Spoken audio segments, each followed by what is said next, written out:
And we've got plenty of plants to choose from. You can see here, we want to do sections of plants. It looks really cool when you do it like that. Fish don't really... Yes! Yes, this could be brilliant. Look at these guys all lined up. It's like a train of discus. These were very low down a couple of weeks ago and have already come up to this height, which is great. What's going on, guys? Well, welcome back to the vlog and welcome back to the Kribensis build. So in the last video, we sort of built the hardscape.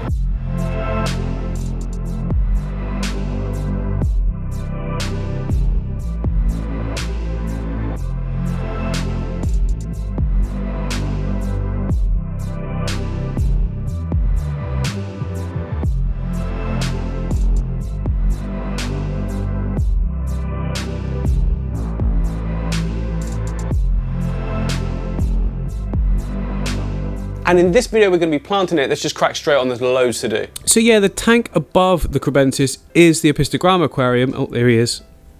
Hello, mate. What are you looking at? Maybe he's watching the bubbles go up. I just done a water change. It's looking fresh. So yeah, this is a classic triangular composition because it comes from like that. Yeah, anyway, so the one below, obviously the new Kribensis aquarium is going to be a dual island aquarium, so completely different look.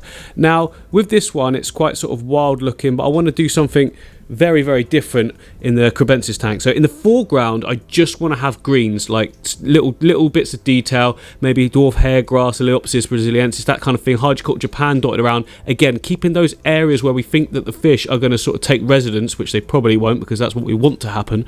I need to keep those clear. And then at the back, so over the top of all of the rocks, I want to have an absolute explosion of colour. Something similar to what we've got up here in the plant grow out tank, the Dutch hybrid no CO2 aquarium. I want something like that behind it all, so that the rocks completely break up the line and it's like neat and, I don't know, like simple in the foreground where the fish should be, and in the background we've just have the explosion of colour against that blue. I think that'll look great. Let's go for it. And we've got plenty of plants to choose from. You can see here I've got loads of dwarf hairgrass. I want to use that. That there is Belixa japonica. That'll look great as well in the new tank. So yeah, I'm definitely going to start with those. Let's get those in. We can go from there. All that stuff at the back there, I can't remember what it's called. I'm going to look it up, but that is beautiful as well.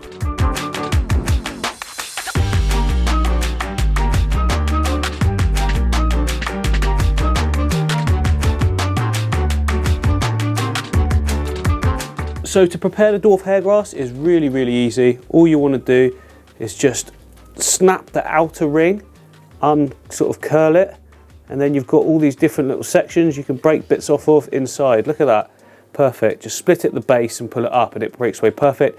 Little tufts, roll it between your fingers like that, and you can just plant them in wherever you want. Try not to make them too small though, like that's about as small as you want it to be. Any smaller, and I found that without CO2 it doesn't tend to work as well. You want to keep them in good little groups. Click subscribe.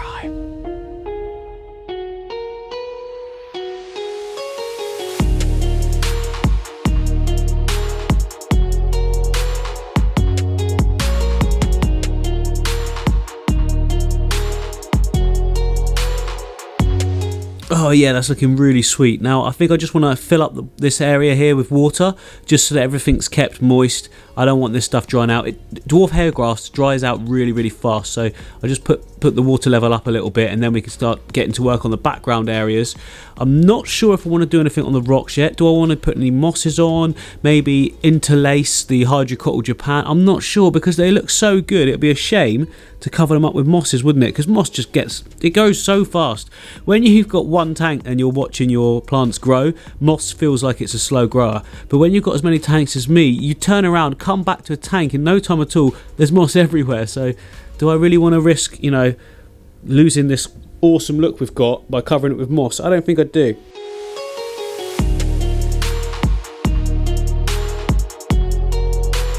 So that's nicely filled up with water. That means we can now take our time with the rest of the build, or rest of the planting even, which is good because I don't know exactly what I'm going to be doing yet. So I'm going to divide the back up into several sections. Like from memory, I'm not going to put anything down on the sand, but we want to do sections of plants. It looks really cool when you do it like that. Sometimes mixing them all together can look good. It gives a wild look, but I want to sort of structured look in the background. I think it'll look really cool if I do like a wild look to the foreground and then like real punchy blocks of colour in the background. So out in the front here we've got the planted tank, grow out tank, plant tank. Yeah, anyway, so I want to use some of that. Oh, I can't remember what it's called. I'm so bad with the names, guys. You know that. Right, I know that is Ludwigia palustre Super Red, so I want that. I want the Rotala Hra as well. And I want that Hygrophila siamensis 53B at the back there. If you keep on top of the trimming with that plant, it doesn't get too huge. Oh, it's going to get huge, isn't it? Ugh.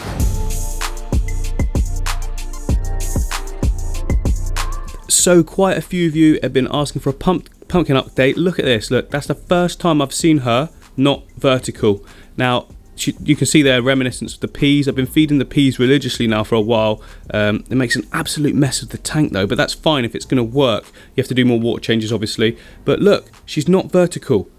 She's coming down. This could be so good. Oh, please, please, please get better. I mean, you read stories online, people saying that fish don't really... Yes! Yes, this could be brilliant. Go on. So when I first put peas in for these guys, they didn't eat them at all. They sort of looked at them like, that's not our food, and just pushed them away. Hello. Oh, see that white dot on his head? That's not ick or anything, guys. For those of you who don't really know, that's how their sort of mane at the top grows. So yeah, Ember's growing, which is great. I mean, he's already a good size, isn't he? This is Ember, the fish that completely changed colour from when I first got him, which actually happens. It's a goldfish, koi, and to be honest, it's a better fish thing as well. They change colours as they grow. So when I first got him, he was black and red, and now he's completely orange. I think the white's still the same though. I think that's the only bit that stayed the same, which is good because I think that looks really nice. I bought him and called him Ember because he was red. I suppose it's still fiery, isn't it? He's awesome anyway. A really nice goldfish. I think what I'm going to do in future, if I do ever buy more goldfish, is I'll buy them already sort of not fully grown, but much, much bigger, because when I got Ember, she was very young. Yes, sorry, I can't go over this. It's brilliant. That's like nearly 45 degrees down. It was honestly 90 degrees. She was like that all the time. But now, hopefully, fingers crossed, she's going to get better. I mean, everything else on her looks really healthy. So, oh yes, come on. Come on, Pumpkin. Everyone wish Pumpkin luck in the comments. So over at the discus tank, you can see a lot of the cyanobacteria has gone. I didn't remove this by hand. It's just gone on itself. So it wasn't algae, as I thought it might have been. It was the cyano. Look, up there on that piece of wood, you can see it's just breaking off. It kind of goes into like a shell and flakes off when it dies, which is absolutely brilliant. So some people were saying, why don't I just rescape the whole thing? Well, I do want to do that. Don't get me wrong. I want to go for something different in here, a lot more open. But it seemed a shame to just pull out all the infected, inverted commas, Anubiuses and Java ferns and all that sort of stuff. It seemed a shame to pull it out without curing it. So that's what I'm currently doing. I'm trying to cure all of these plants so that I can reuse them again. Look at these Java ferns, for instance. So the ones down below here look super healthy and growing really well. It was only the sort of top ones that were probably getting infected. I think that's like lighting as well as the cyano. It's all combined made it bad. Well, that's all clearing off and we're getting some really, really good leaves come through and an absolute ton of new baby leaves. Look at these lot up here, right in the centre there, you know, in the background there. That's all growing through. If I leave that just a few more weeks, I'm going to have an absolute ton of awesome looking baby Java ferns that I can use in other setups. Baby Java ferns look so good as well, especially in nano tanks. So yeah, that's the main reason why I'm not just rescaping this. It's just because I want to cure it before I do that. It would be such a shame not to be able to use all these beautiful plants again. But what I have got planned should be looking awesome. Look at these guys all lined up. It's like a train of discus. And you guys know the drill. They just want feeding. No, they don't. They love me. Hello. And then a few little close-ups of the discus, because why not? I mean, they're absolutely beautiful fish, aren't they? Stenka discus, these ones. So, so nice.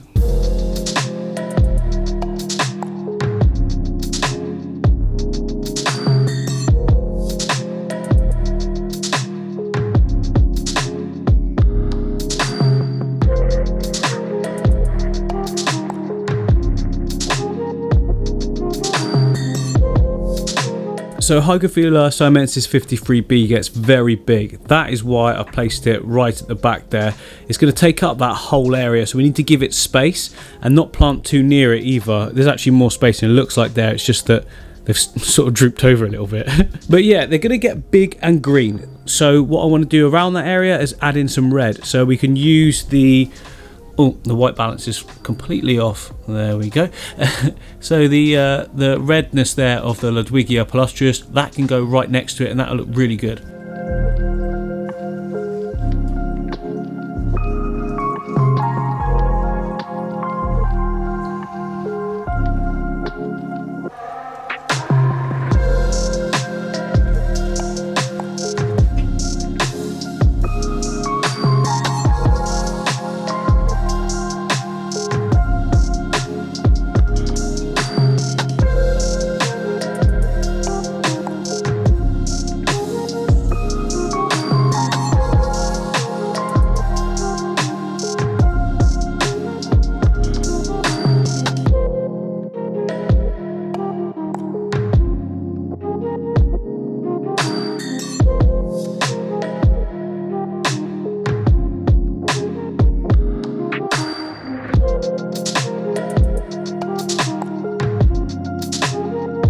Right, there's quite a few plants in there now, but I'm currently at the point where I'm sort of struggling to visualize how it's going to look, because they're kind of flopped over. So I think I'm just going to fill it up with water, then I can plant, you know, where I can see the gaps. I just get a better sort of view of it all.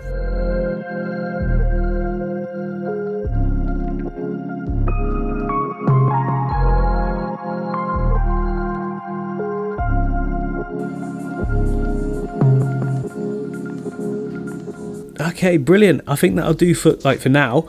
Once it's like running properly, all cleared up, I'll be able to tell if I want to add any more elements to it. Maybe some more greenery in the foreground. And I'm not too sure about this Blixa japonica, to be honest. I don't think it's really working, because it's not. It goes that sort of browny, yellowy hue to it when it's sort of matured and adapted to the light, and that's not really the look I'm going for. I don't know yet. I'll see how it looks once everything's sort of cleared up and that. But now I need to add in the filter, and for that I'm going to be using the same one that's attached to this one, just like a budget friendly one. It's pretty decent. It's just your basic handleback filter. I think I'm going to put it to the side though, like I have with that one, and then it'll stop the stems getting destroyed. No, actually no, there's plenty of room. I'll put it down the back.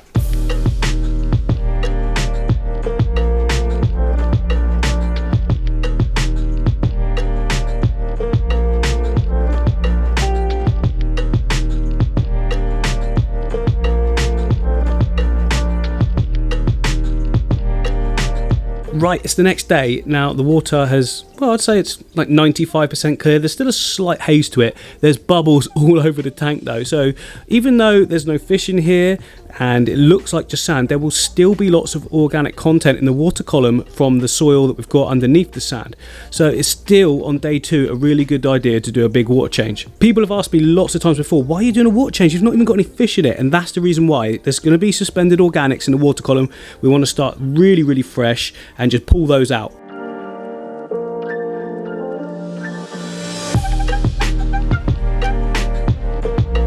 So I think what I'm going to do is just leave this for a few weeks or so and let it really sort of grow in. It will start to look so much better then, and the blue background won't be quite as obvious, which is what I want. I don't want it like right in your face like that. And all of these plants will thicken out as well, just like they did up here on the Dutch style aquarium. These were very low down a couple of weeks ago and have already come up to this height, which is great. This corner is starting to look really good. We've got another tank below it. I cleared out this whole tank as well, all cleaned out, ready to be moved. I just need some help with that. And we've still got down by the computer here, or the laptop, we've still got the really cool piece of the aquarium. Again, it's doing great. This is all absolutely solid in here now though. It was like kind of falling over when I first put it in, but now it's solid. Where is Phantom though? There he is. There he is. Hello. Oh my goodness, look at that dirty glass. Sorry about that, guys. Hello. I'll feed you shortly, buddy. He's constantly watching me. He's so funny, just like, because obviously I'm sat right here, and look, I can see him all the time, just constantly coming over, bless. So yeah, the next video on this tank will be the Kribensis going in. We're going to let it grow a little bit first, so make sure you hit the like and subscribe button so you don't miss that.